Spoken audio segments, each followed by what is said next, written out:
Boa noite a todos, graça e paz de Jesus.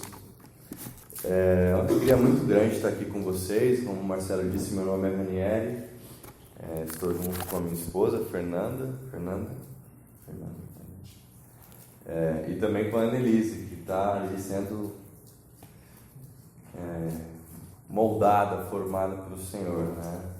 A gente conhecemos o Marcelo e a Isa há algum tempo, e foi hoje o tempo que Deus escolheu para quem estivesse junto, né? Então, estou muito feliz de estar aqui. Muito feliz de estar aqui, muito feliz de conhecer algumas pessoas, de rever outras, né? Mas o Marcelo me pediu para que eu falasse sobre essa série, né? Que foi passada lá em Piratininga. Nós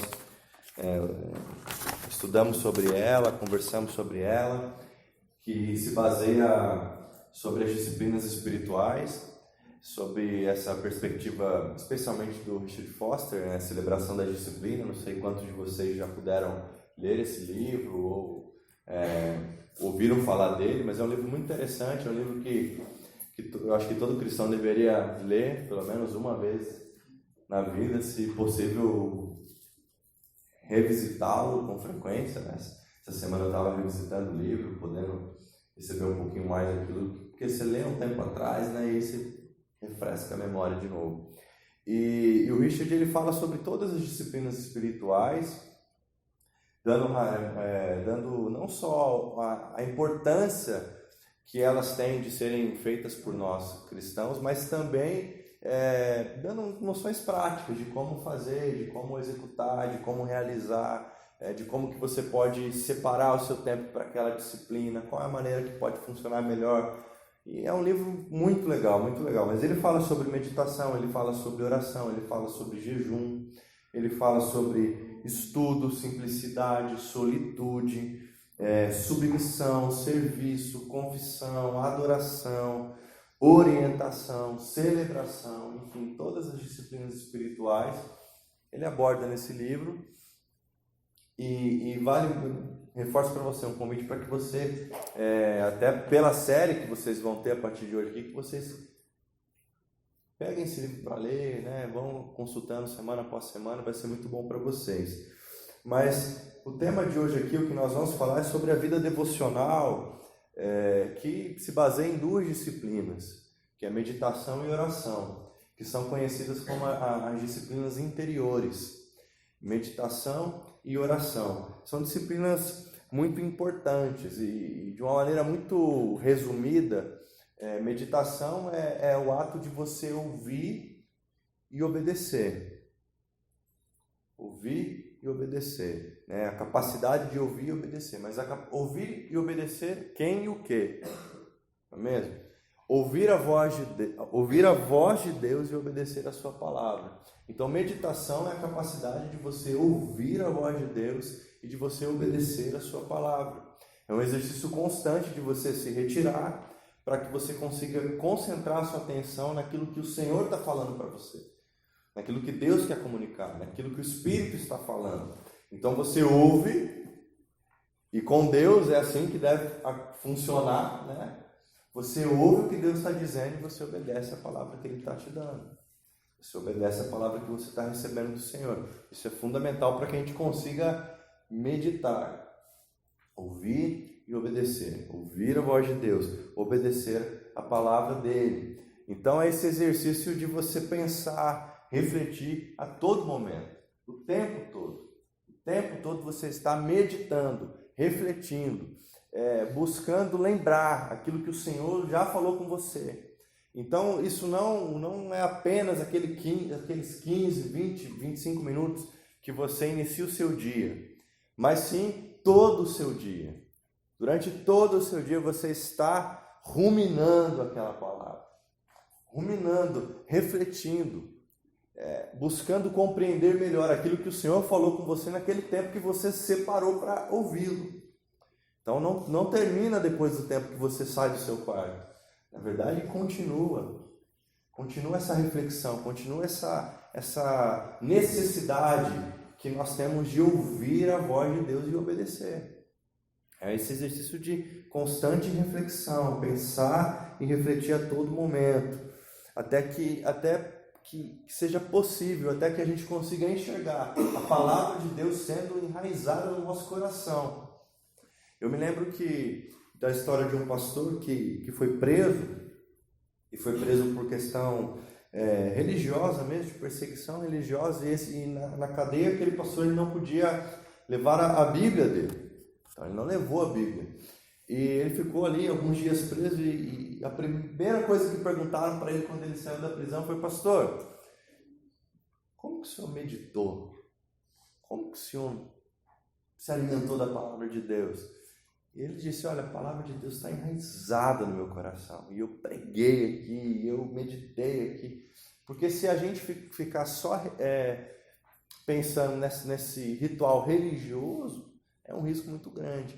Então, o ato de meditar é o ato de você, sim, pegar a palavra de Deus, mas de você fazer com que aquilo crie raízes no teu coração, na tua mente, que fique firmado, que fique solidificado, que você consiga sair depois do seu quarto e receber ainda mais o Senhor e oferecer ainda mais o Senhor para aqueles que estão à sua volta. Então, é um exercício que vai adiante. E já a oração, que é a principal disciplina espiritual, não há como conceber um cristão que não ora, não é mesmo? Não há como imaginar como que você é cristão, tá? E aí o cara fala: pô, mas eu não oro não. Você já fica desconfiado com esse cara, porque oração é o principal, é a base. É a principal disciplina espiritual. Nós devemos nos dedicar em oração. E nós devemos aprender a orar como Jesus orou. Nós devemos nos exercitar a olhar para as Escrituras e perceber como é que Jesus orava, pelo que ele orava, quais eram os motivos das suas súplicas, qual era a ordem de prioridade na sua oração. E isso deve ser constante também. Então, oração é essa principal disciplina. A oração é algo extraordinário, porque é onde Deus usa para transformar aquele que ora. Nós somos extremamente transformados por Deus enquanto nós oramos. Nós somos extremamente transformados no sentido de que nós aprendemos e somos instruídos por Deus a pensarmos como Ele. Porque se você se aproxima diante do Senhor com um coração sincero e honesto, se quebranta diante dele, você vai experimentar essa transformação de passar a entender como é que o Senhor pensa, o que é prioridade para ele, o que está na agenda de Deus, como você vai organizar a sua agenda a partir da agenda de Deus. Então nós somos transformados na medida que nós oramos, e é importante que nós oremos. Eu posso falar que eu sou homem de oração porque, olha só, a Fernanda, né? Cara feio desse jeito, tinha a menor possibilidade de casar com uma mulher bonita assim. Então, né? Fica a dica, se você tá solteiro, quer casar com uma mulher bonita, ora bastante, bonita e crente, né? Mas assim, John Wesley ia dizer que Deus não faz nada que não seja em resposta à oração. Sabe, Deus ele é o Todo-Poderoso, mas Ele quer que você fale com Ele. Ele quer que você apresente para Ele as suas dores.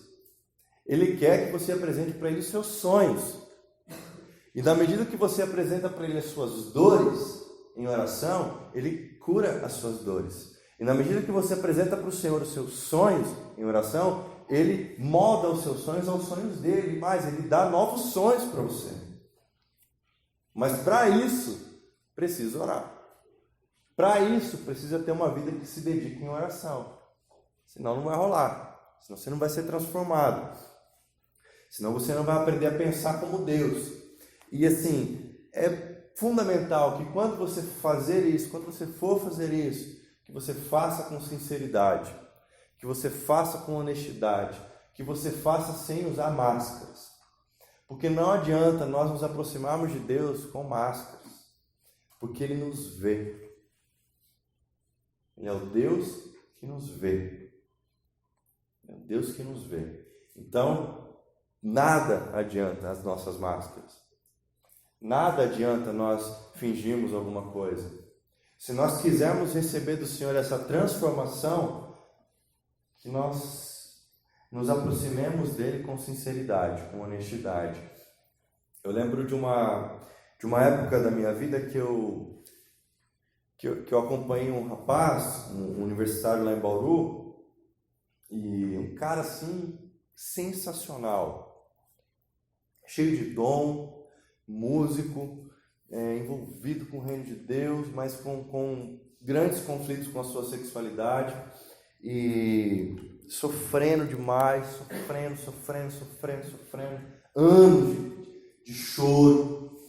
E aí esse cara chega para mim, abre o coração, e eu falei, cara, vamos caminhar junto, vamos andar junto, vamos ver o que Deus tem, vamos ver o que Deus vai fazer. E aí foi aquele exercício novo para mim, né, um desafio, mas eu lá, e uma das coisas que marcou a minha vida foi o dia que esse rapaz, ele chegou para mim, me dizendo que não estava aguentando mais, que ele estava sofrendo demais, que ele não aguentava mais tudo aquilo, e pensando até em tirar a própria vida. E eu falei, cara, vamos orar. E ele falando isso para mim na rua, eu falei, cara, vamos lá, vamos subir para tua casa e vamos orar.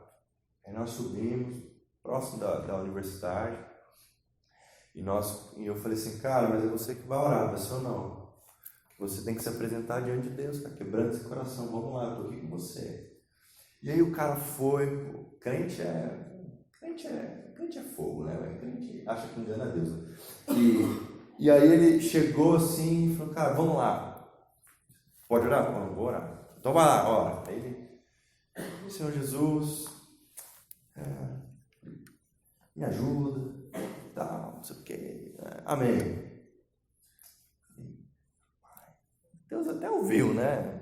Mas aí, enquanto ele orava, Deus falou muito forte no meu coração.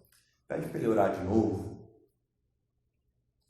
E eu fiquei assim, pô, é chato, né? Pô, Deus, que desagradável, né? O cara acabou de orar, vou falar para ele, ora de novo. E eu falei, mas tá bom. Terminou lá, amém. Falei, ó, Deus mandou você orar de novo. Ele falou, pô, né? Como assim, cara? Acabei de orar, cara. Ficou bravo comigo, né? Eu também ficaria. E eu falei, cara, não sei, Deus falou, ora aí de novo aí, eu tô aqui, eu tô intercedendo. Aí lá aumentou um pouco das palavras do vocabulário dele, porque o crente tem vocabulário, né? Aqui em São Carlos tem? Lá em Piratininga, pô, os crentes têm vocabulário. E ele usou todo o vocabulário dele. A oração durou 1 minuto e 15 segundos, assim, foi uma oração. Uau! Enquanto ele orava, Deus falou comigo, fala para ele orar de novo. Eu falei, cara, só pode ser, acho que eu tô ficando doido, né? Ouvindo vozes, não sei o que está acontecendo comigo. E ele terminou e eu constrangido já, né? A segunda oração do cara. Falei, mano, ó, vou falar, você não vai ficar chateado comigo. Deus mandou você orar de novo. Ele ficou bravo comigo, pai, jogou tudo pra cima lá, e eu vou apanhar agora aqui, o que eu faço? E ele, não, tá bom. Falei, cara, mas fala o que tá no teu coração. Fala o que tá doendo dentro de você. E aí esse cara orou e começou a chorar, e eu comecei a chorar junto, e aí o Espírito veio. Uau! Deus espera que a gente ore com sinceridade. A gente não precisa ter vergonha de dizer para Deus quais são as nossas dores. A gente não precisa ter vergonha de dizer para Deus quais são os nossos medos. A gente não precisa ter medo de falar para o Senhor quais são os nossos sonhos, pensando que Ele pode querer estragar os nossos sonhos, porque o que Deus tem para nós são sonhos melhores. E foi extraordinária aquela experiência. Nunca mais Deus mandou fazer isso. Fiquei até feliz, porque foi uma situação desconfortável. Mas, cara, para mim foi assim uma lição, talvez muito maior do que para ele. Sabe? Então, quando eu me achei diante de Deus, eu sempre lembro daquilo. Cara, não posso chegar com esse meu vocabulário todo ensaiado de crente, de teólogo, Preciso chegar diante de Deus com sinceridade. Deus não está nem aí para a minha teologia. Deus não está nem aí para o tempo que eu tenho de igreja. Ele quer o meu coração. Ele quer o seu coração. Ele não quer outra coisa. Então, quando nós oramos e quando nós meditamos, nós fazemos isso para sermos transformados. E aí eu queria que você abrisse a sua Bíblia no Salmo de número 1. Primeiro Salmo. E nós vamos continuar pensando a respeito disso, de meditação e oração. Mas talvez um pouco fora do padrão, talvez porque eu acredite que todo cristão já deve saber que deve meditar e orar. Se não sabe, sei lá, cara, o que está acontecendo com você, mas não tem como ter vida cristã sem isso. Mas eu queria ir um pouquinho mais fundo hoje na reflexão, no sentido de que o que é que brota na nossa vida devocional? Sabe, qual é o fruto dessa vida devocional? O que é que acontece quando eu fecho a minha Bíblia e vou para a rua? E por isso nós vamos ler a Bíblia. Salmo de número 1 diz o seguinte: como é feliz aquele que não segue o conselho dos ímpios, não imita a conduta dos pecadores, nem se assenta na roda dos zombadores. Ao contrário, sua satisfação está na lei do Senhor, e nessa lei medita dia e noite. É como árvore plantada à beira de águas correntes, dá fruto no tempo certo, e suas folhas não murcham. Tudo o que ele faz prospera. Senhor, essa é a tua palavra, a palavra lida. E imperfeito que sou, miserável que sou, me apresento diante do Senhor, na frente dos meus irmãos, pedindo para que o Senhor fale comigo, para que o Senhor fale conosco.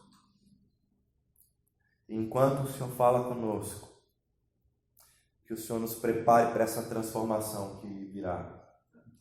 Enquanto o Senhor fala conosco, que o nosso coração se incline a ouvir e obedecer a sua voz e a sua palavra. Amém. Em nome de Jesus. Amém. O salmista aqui, ele fala, tem algumas palavras interessantes, né? Ele fala sobre ser feliz, né? Como é feliz? Mas feliz quem? Feliz aquele que não segue o conselho dos ímpios. Feliz aquele que encontrou liberdade de consciência. Feliz aquele que não se deixa mais ser enganado pelos ímpios. Feliz aquele que não cai mais no papo de quem não quer compromisso com Deus. Feliz aquele que encontrou no Senhor sabedoria. Que encontrou na sua palavra fonte de vida. Feliz aquele que não é mais manipulado pelo mal ou pela maldade, mas que vence o mal e a maldade. E age como um agente do bem, como agente do reino. Essa pessoa é feliz. Essa pessoa encontra felicidade. E ela encontra também satisfação, é o que o texto diz. Mas a satisfação dela está na palavra. Onde é que nós encontramos satisfação? Pensa aí. Qual foi a última vez que eu e você encontramos satisfação na palavra? Porque essa felicidade, ela só é experimentada por aqueles que de fato estão satisfeitos na palavra. Não se enganam mais com o mal. Sabe? O diabo não os seduz mais, o diabo não os engana mais, o diabo está desesperado, tentando, o que eu vou fazer agora com esse cara, porque, ou essa menina aqui, eu não sei mais o que eu faço com ela, porque ela não me ouve mais. E uau, e você está feliz, porque você não cai mais no papo do bicho ruim, você está alegre. Você encontrou satisfação na palavra, e você está tão satisfeito na palavra que o que você faz? Você medita. E medita quando? Dia e noite. Dia e noite. Você não pode abrir sua Bíblia no seu trabalho e ficar lendo, né? O tempo todo. Pode? Não pode, não rola, né? Vão brigar com você vai perder o trampo. Mas assim, é sobre isso. Sobre você meditar, mesmo sem estar ali. Você saiu, você fechou a Bíblia no seu quarto e foi para a rua, foi para a vida lá fora.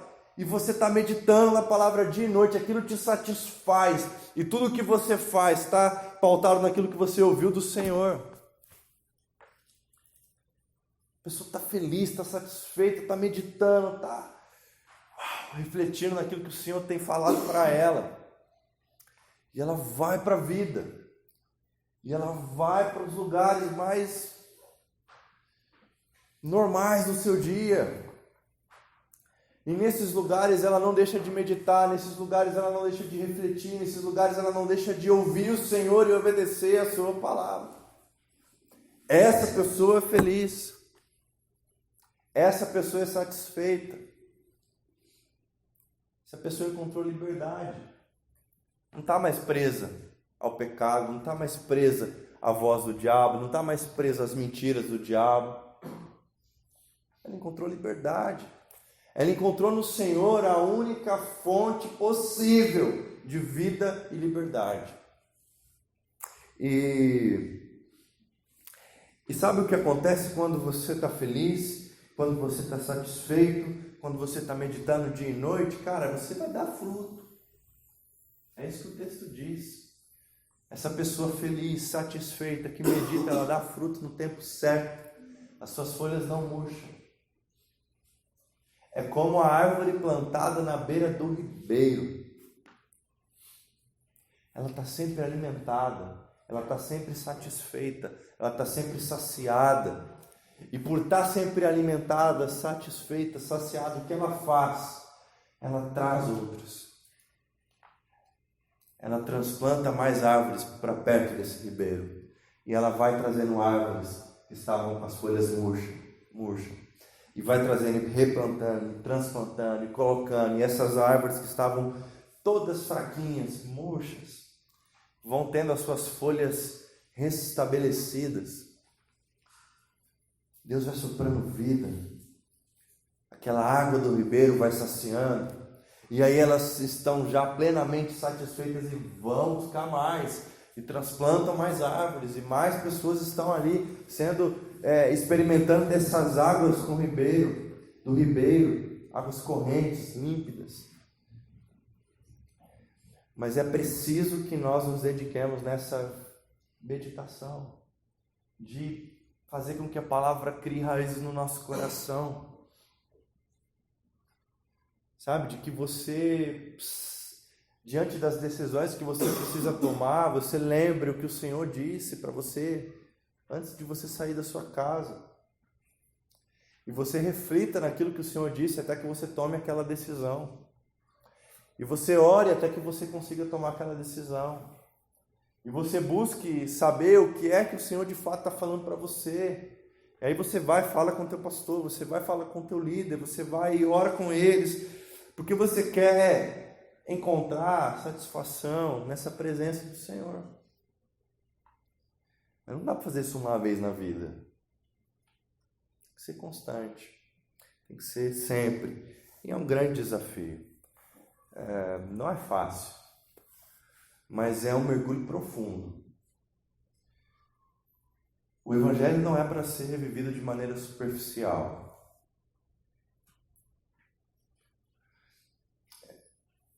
Eu sei que é uma frase que até você já deve ter ouvido, mas não é. Não é para ser vivido assim. O Evangelho é para pessoas que querem mergulhar. O Evangelho é para pessoas que querem mergulhar. Esse ano eu tive a oportunidade de fazer um mergulho. Cara, foi assim uma experiência incrível. E enquanto eu estava lá, eu fiquei deslumbrado com toda a criação de Deus ali debaixo do mar. E eu falava, cara, vida cristã, evangelho é isso aqui, ó, esse mergulho. Você vê o que Deus está fazendo, porque eu não sabia que a criação de Deus era tudo aquilo, cara. E aí quanto mais fundo você mergulha no Evangelho, quanto mais fundo você mergulha no seu relacionamento com Deus, mais dele você vai conhecendo, mais do caráter dele você vai conhecendo, mais transformado você será. Mas se você ficar só molhando o seu pé, cara, uma rola assim ainda vai ficar com frio. Porque lá no fundo nem frio é. Quanto mais fundo você mergulha, mais aquecido você está. Mais alimentado você está. Mais a tua visão se abre.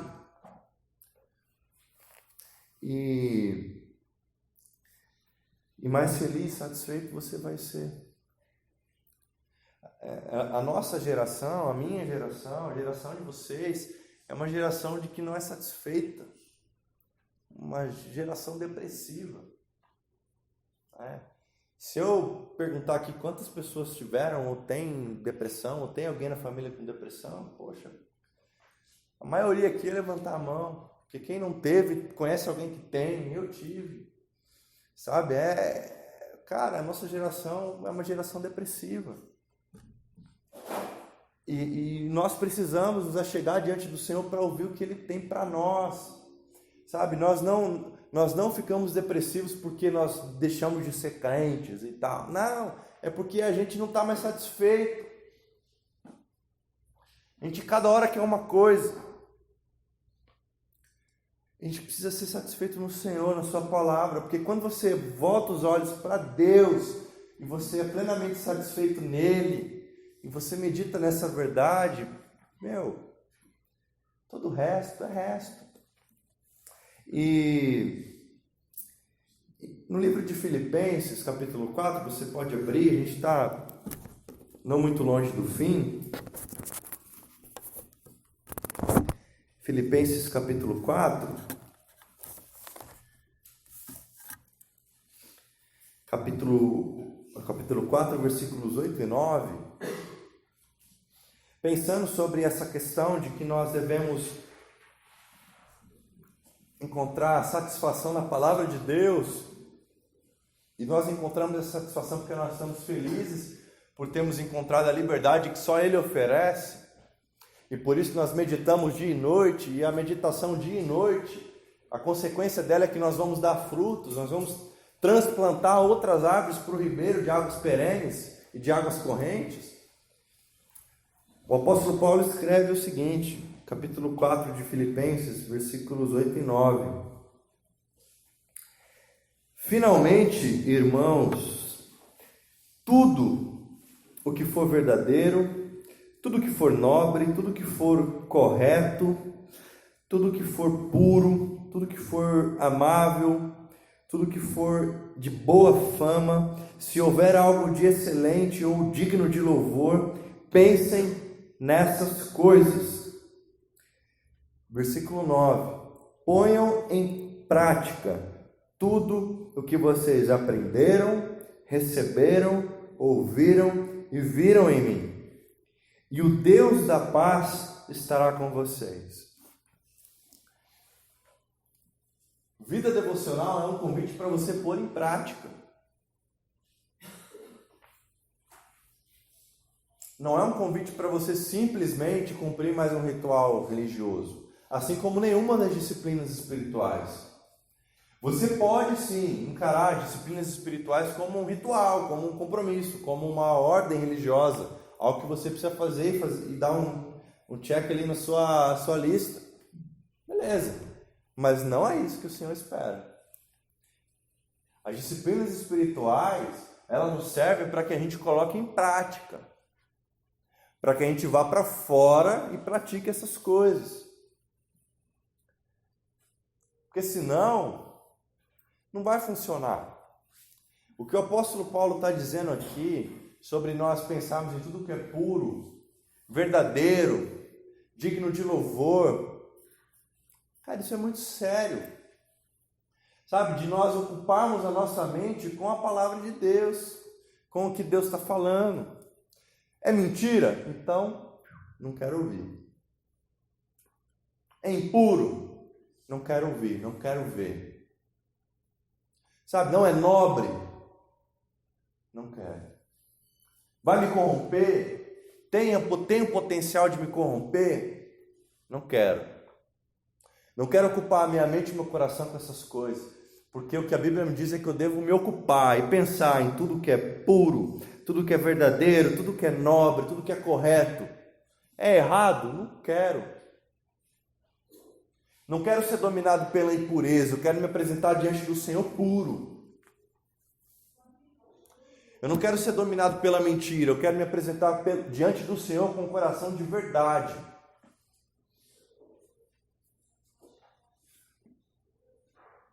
Não quero me apresentar diante do Senhor como aquele que adora coisas inúteis, coisas fúteis, pura vaidade.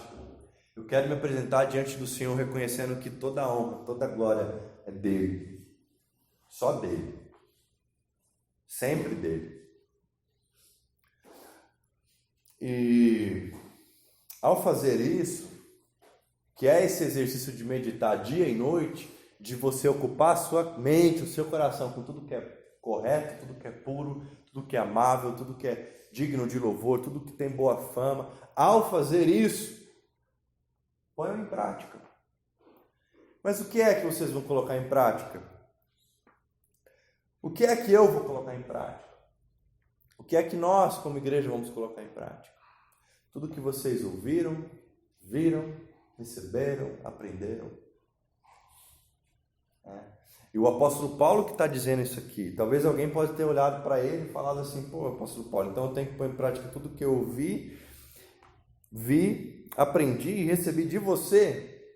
Você não é Deus, cara, você não é Jesus. Aí ele vira e fala assim: ó, beleza.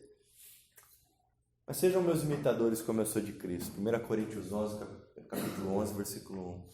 Sejam meus imitadores como eu também sou de Cristo.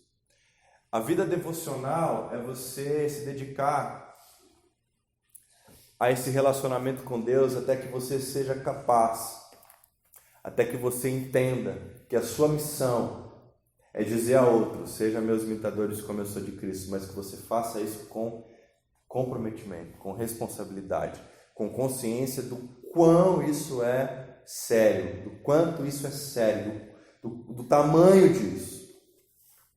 Sabe? Sejam meus imitadores como eu sou de Cristo. O que o apóstolo Paulo diz aqui, né? O que devo pensar? O que devo fazer? O que eu devo pensar é pensar nas coisas que ele diz, que é bom, puro, amável, digno de boa fama, louvável. O que eu devo fazer? Põe em prática. Põe em prática. A vida, queria que vocês guardassem isso. Você pode simplesmente ter uma vida devocional que vai te fazer bem, de qualquer forma vai te fazer bem. Você vai aprender mais, você vai saber mais da Bíblia, você vai talvez saber mais de Deus. Mas se você não põe em prática,